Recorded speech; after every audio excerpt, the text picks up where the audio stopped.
Welcome back to the Quarterly Call. All content is for informational purposes and is not investment advice. Please consult with an investment professional. Great to be back. So today we're diving into Tesla's Q1 2025 earnings call. Lots to unpack, as always. Definitely. They covered quite a bit of ground. Yeah, we've listened through, and we're going to focus on what we think are the really impactful bits. Autonomy, production, strategy, the whole lot. Sounds good. Where should we start? Well, first off, there was this interesting point about Elon Musk's focus. He's apparently been spending quite a bit of time on this. Department of Government Efficiency, DOGE. Yeah, DOGE, it's certainly caught some attention. His stated goal there is tackling waste and fraud in the U.S. government. Seems like a pretty big undertaking, alongside running Tesla and everything else. It does. He framed it as beneficial for everyone, including Tesla, if the government runs more efficiently. He even mentioned getting a blowback, he called it. Blowback? From who? He suggested it was from people or groups who might be, let's say, negatively affected if those efficiencies were actually found and implemented. Interesting. Is this DOGE thing a permanent side project then? Apparently not, or at least the intense phase. He mentioned the setup is mostly done, and he plans to significantly reduce his time on it starting in May. Ah, okay. So more focus back on Tesla. That seems to be the plan. He said maybe, a day or two a week on government stuff if needed, but Tesla becomes the primary focus again. Got it. So with that focus shifting back, let's talk about the state of Tesla itself. Musk made a point of saying they're not in a near-death situation right now. Right, which is quite a contrast to how he's described some earlier periods in the company's history, the production hell days and all that. So things are more stable now. It suggests a stronger footing, definitely. But he did also temper that slightly, mentioning 2025 might still have some unexpected bumps. Standard caution, perhaps. But overall optimistic. Extremely optimistic, especially long-term. It all ties back to that core vision. Which isn't just about selling cars anymore, is it? Not at all. It's fundamentally about large-scale autonomous cars and humanoid robots, Optimus. That's where he sees the massive future value. He made some pretty bold claims about that potential value, didn't he? He did. He suggested that if Tesla executes, and he stressed excellent execution, it could become the most valuable company in the world, maybe even worth more than the next 5 biggest combined. Wow. That's ambitious. Hugely ambitious. Yeah. And again, totally dependent on them nailing the execution on autonomy and robotics. He acknowledges the challenges, but sees that as the ultimate prize. Okay, let's dive deeper into one of those pillars, autonomous driving, the robotaxi plans, specifically. What's the latest there? The plan is still to start offering fully autonomous rides in Austin this June, using Model Ys initially. Model Ys. Not a special purpose-built vehicle yet. Not yet. He clarified that distinction. Robotaxi is basically any autonomous Tesla S3 XY, but Cybercab is the name for that future dedicated vehicle they're designing. Ah, okay. So Austin gets Model Y robotaxis first. And how does their tech approach differ from others? It's very much AI-driven, using their own custom chips and a vision-based system. The key idea is scalability. The scalability meaning? Meaning they believe once the system works well in a few cities within a certain regulatory area, like the U.S., it can be rolled out relatively easily to other cities in that same area without needing hyper-detailed maps for every single street. It's a more generalized AI approach. Contrasting with someone like Waymo, perhaps. Exactly. He pointed out the cost difference, too. He argues Waymo's vehicles are much more expensive and lower volume. Tesla's approach leverages their mass-produced cars and in-house AI, aiming for a much lower cost per vehicle, maybe. He estimated like a fifth or a quarter of Waymo's cost. That cost factor seems crucial for scaling up. Yeah. When do they expect this autonomy stuff to actually, show up meaningfully on the bottom line? He's thinking around the middle to the second half of next year, 2026. That's when he expects the revenue and profit from autonomy to become noticeable. And then, he believes, it could grow exponentially from there. A classic S-curve adoption, potentially. Okay, and the other big piece of the future vision, Optimus, the humanoid robot. What's the timeline looking like for them? That timeline is, also very ambitious. They expect to have potentially thousands of Optimus bots working in their own factories by the end of this year, starting maybe this fall. Thousands this year. That seems incredibly fast. It really does. And looking further out, he projected ramping up production to millions of units per year within maybe 4 or 5 years. So 2029, 2030 timeframe. Millions of humanoid robots. It's hard to even picture that scale. What about the safety side of autonomy, especially for the robotaxis starting soon? Huge focus there, obviously. They're working hard on validation, especially tackling those rare edge cases. The weird, unpredictable stuff that happens on the road. Precisely. Since real-world interventions in Austin are apparently becoming less frequent, they're using a lot of sophisticated simulation, even AI-generated video sims, to test safety rigorously and track progress against those tricky scenarios. And what about for people who own Teslas? When might they get fully unsupervised, full self-driving FSD for personal use? The goal is to have that ready for several cities by the end of this year. Just a few cities to start. Yeah, the key benchmark is being provably, definitively safer than a human driver. They're not rushing a wide rollout until they're absolutely confident in the reliability. Safety first, then scale.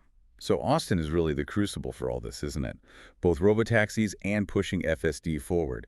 How many robotaxis are we talking initially in June? Sounds like a pretty small start, maybe 10 or 20 vehicles, something like that. But the plan is to scale up quickly once they see how that initial deployment goes. So folks in Austin might actually be able to hail an autonomous Tesla by, say, late June or July. That seems to be the hope, yes. Monitor, learn, then ramp up. And thinking longer term about personal FSD, could the price change as it gets better, like tiered pricing? It's something they're thinking about. The idea is as the system needs less and less attention from the driver, eventually letting you text, work, even sleep, its value goes way up. Right. So the current subscription price might look like a bargain in hindsight if it reaches that level. That's the implication, yes. The value proposition changes dramatically with true hands-off, eyes-off capability. Okay, let's shift from software to hardware and production. Big news on the factory front in Q1. Yeah, they managed to update all their global factories simultaneously for the new Model Y production refresh. That's quite a logistical feat. And the Model Y is still their bestseller, right? Reportedly the best-selling vehicle globally, period, not just EVs. So updating all factories at once was a big deal, but necessary. It did mean lower deliveries in Q1 because of that planned downtime. Makes sense. But interesting that the energy storage business hit record profit, even with fewer deployments. Yes, the stationary storage side, Megapack especially, is doing really well. Utilities are seeing the value for grid stability and efficiency. They expect huge growth there long term. You mentioned lower vehicle deliveries in Q1 were mainly due to the factory upgrades. Were there any other headwinds? They did mention some negative impacts from vandalism and what they termed unwarranted hostility in some markets that added to the challenge beyond the planned shutdowns. Okay, now the question everyone always asks, affordable models. Any updates? Still on track. They reaffirmed plans to introduce more affordable models later this year. Production's still targeted to start in June. And the strategy there, new factories. No, the key is using their existing production lines more fully to keep costs down. The focus is really on the total cost of ownership, especially making monthly payments accessible. Let's talk supply chain. Tesla's always emphasized localization. How's that playing out? It's a core strategy.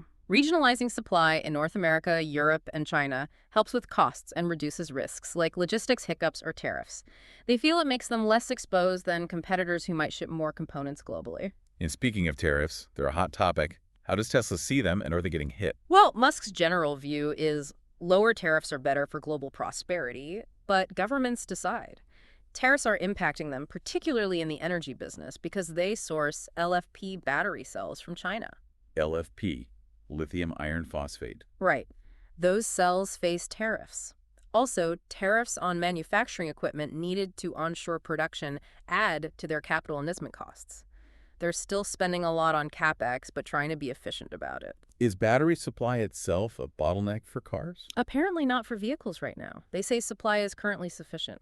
They're working hard to ramp up U.S. cell production and localize the upstream materials, too. Energy storage is trickier because of the tariffs on imported cells, but they have plans to manage that.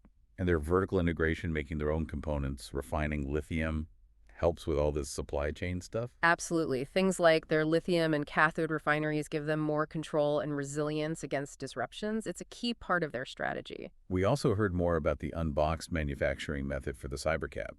What's the goal there? It's a radical rethink of car assembly.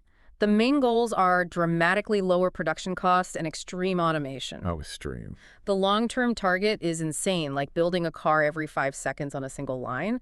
They expect test vehicles using this method on roads in a couple of months. They might even bring some techniques to existing lines sooner. Wow.